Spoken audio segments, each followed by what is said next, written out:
अस्सलामु अलैकुम रहमतुल्लाहि व बरकातुहू। मेरा नाम है आतिफ़ रहीम और आप देख रहे हैं मेरे चैनल 3D आर्ट वर्क। आज हम व्यू पोर्ट के बारे में समझेंगे, जो हमारा वर्किंग एरिया होता है उसके बारे में समझेंगे। जैसे हम किसी ऑब्जेक्ट को क्रिएट करते हैं, उसको मॉडिफाई करते हैं, उसके रेंडर निकालते हैं, तो जो भी काम करना होता है वो एक व्यू पोर्ट के अंदर हमने करना होता है। और बाय डिफ़ॉल्ट जो है ये व्यू पोर्ट हमें 4 हिस्सों में डिवाइड होता है। एक हमारे पास ये पर्सपेक्टिव व्यू है, एक हमारे पास ये फ्रंट है, टॉप है, लेफ़्ट है।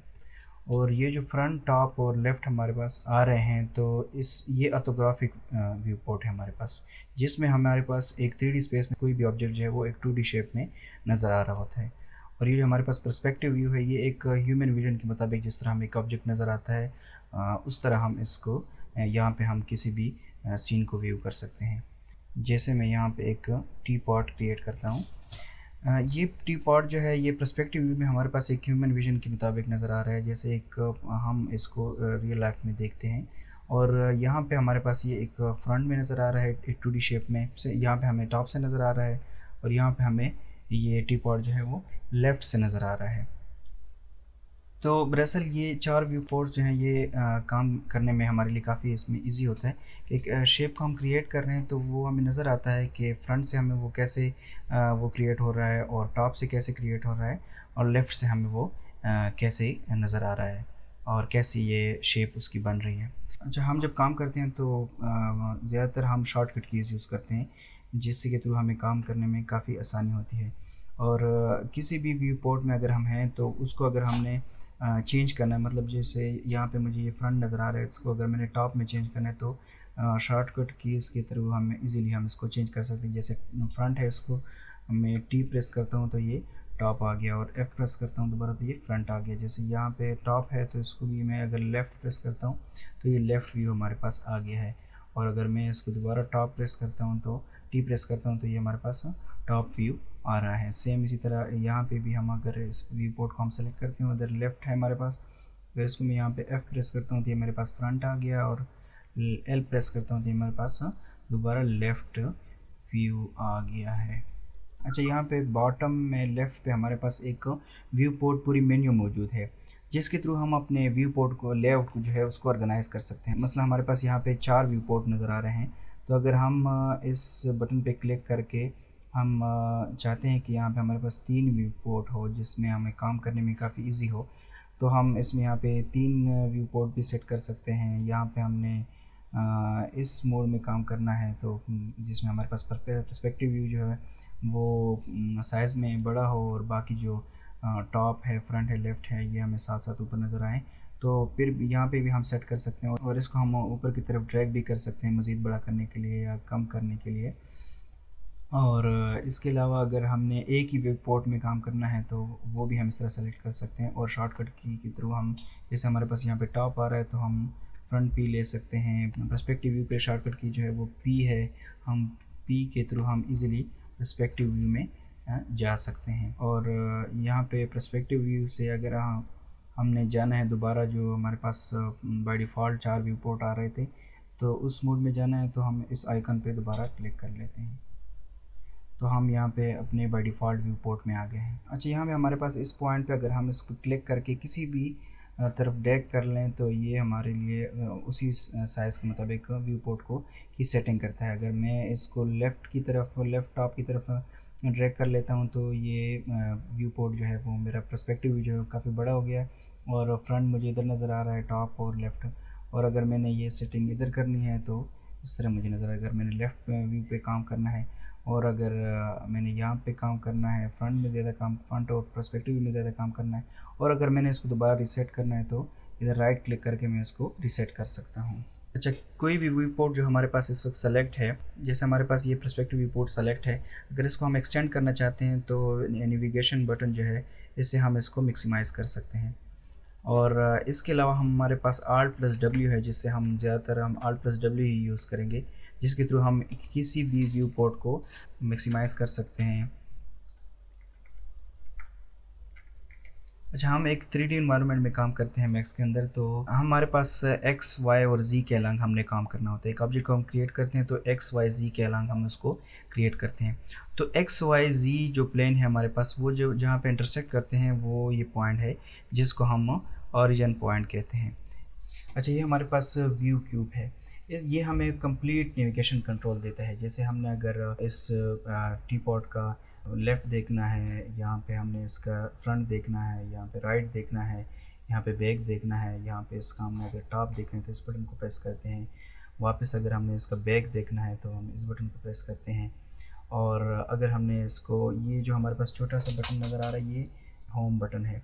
अगर हमने अपने होम व्यू में जाना है तो हम इस होम आइकन जो है इस पर क्लिक करते हैं तो हम अपने होम व्यू जो है हमारा, हम इस पर आ जाते हैं। और बाकी हमने अगर इसको एक्स वाई के अलॉन्ग रोटेट करना है तो इस सब्जेक्ट को, तो हम इसको इजीली इधर से पूरे व्यू को हम रोटेट कर सकते हैं।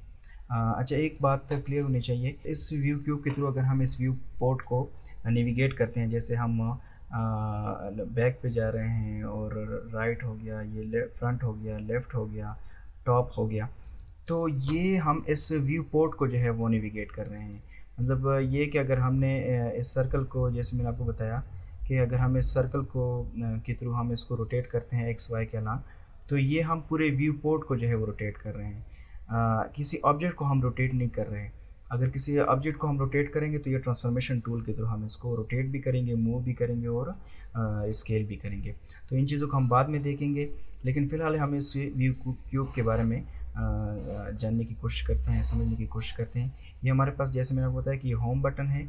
ये जिस तरह बाय डिफ़ॉल्ट एक होम व्यू हमारे पास पहले से मौजूद था उस व्यू में आता है।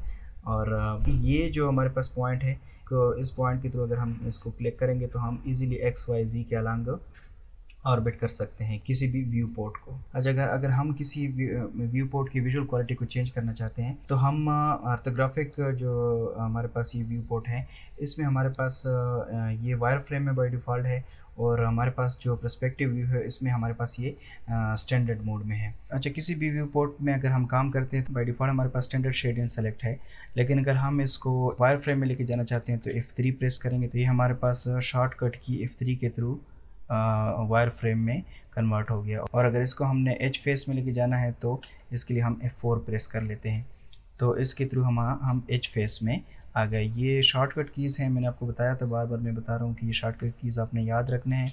इसके थ्रू हम काफ़ी इजीली काम कर सकते हैं। F4 के थ्रू हम जो है एच फेस में जा सकते हैं, और F3 के थ्रू हम वायर फ्रेम में जा सकते हैं। ये वायर फ्रेम और एच फेस में काम जो है ये काफ़ी इजी हो जाता है जब हम कोई ज्योमेट्री शेप में काम करते हैं। तो ये एच फेस और वायर फ्रेम में हम इजीली, हम अगर कोई ज्योमेट्री के शेप में काम करना है तो हम इसको इजीली हम यूज़ कर सकते हैं, और काफ़ी आसानी से हम इसमें काम कर सकते हैं। इसमें काम जो है वो हम करेंगे बाद में, आपने परेशान नहीं होना कि कौन सी चीज़ किस चीज़ के काम के लिए यूज़ होती है। इसको हम डिटेल से देखेंगे आगे के ट्यूटोरियल में, आप मेरे साथ रहिए। इंशाल्लाह एक एक चीज़ हम यहाँ से सीखेंगे, उसके बाद जो है हम काम करेंगे तो हमारे लिए काम में काफ़ी आसानी होगी। अच्छा, यहाँ पे राइट बॉटम पे हमारे नेविगेशन टूल्स दिए हैं। इसके थ्रू हम इस व्यू पोर्ट को ज़ूम इन ज़ूम आउट करते हैं, उसकी पेनिंग करते हैं, और किसी भी व्यू पोर्ट को हम एक्सटेंड करते हैं। तो इसके लिए शॉर्टकट कीज़ हमारे पास मौजूद हैं जिसके थ्रू हम इसको काफ़ी इजीली कंट्रोल कर सकते हैं। जैसे हमारे पास अगर हम ये आइकन यूज़ करते हैं मैक्सिमाइज़ करने के लिए व्यू पोर्ट को, तो इसको अगर हम शॉर्टकट कीज़ के थ्रू करते हैं तो Alt+W प्रेस करके हम इसको मैक्सिमाइज़ कर सकते हैं इजीली, और वापस अपनी पोजीशन में ला सकते हैं। और पेनिंग के लिए हमारे पास ये आइकन मौजूद है, लेकिन अगर हम इसके लिए कोई शॉर्टकट की यूज़ करते हैं तो वो है माउस के व्हील का बटन जो है, माउस व्हील का बटन जो है उसके तो हम इजीली हम पेनिंग कर सकते हैं। और अगर इसी माउस व्हील के बटन के साथ हम अगर Alt प्रेस करते हैं तो हम ऑर्बिट कर सकते हैं किसी भी व्यू पोर्ट को, जैसे हम इस बटन के थ्रू हम करते हैं। लेकिन हम अगर Alt plus mouse wheel button को प्रेस करेंगे तो हम किसी भी व्यू पोर्ट को ऑर्बिट कर सकते हैं इजीली। यहाँ पे हमारे पास ये ज़ूम इन ज़ूम आउट का बटन है जिसके थ्रू हम ज़ूम इन ज़ूम आउट करते हैं किसी भी ऑब्जेक्ट को।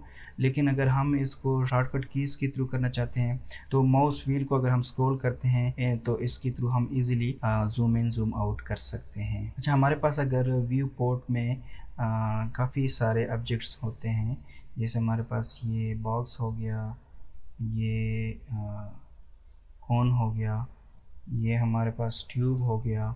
अच्छा, हमारे पास अगर ये सारे ऑब्जेक्ट्स एक ही व्यू पोर्ट में मौजूद हैं तो इन सबको सेंटर करने के लिए हम किसी भी व्यू पोर्ट को सेलेक्ट करेंगे, ऑब्जेक्ट को नहीं। किसी भी अगर व्यू पोर्ट को हम सेलेक्ट करेंगे और जेड प्रेस करेंगे तो ये सारे जो हैं सेंटर्ड हो जाते हैं।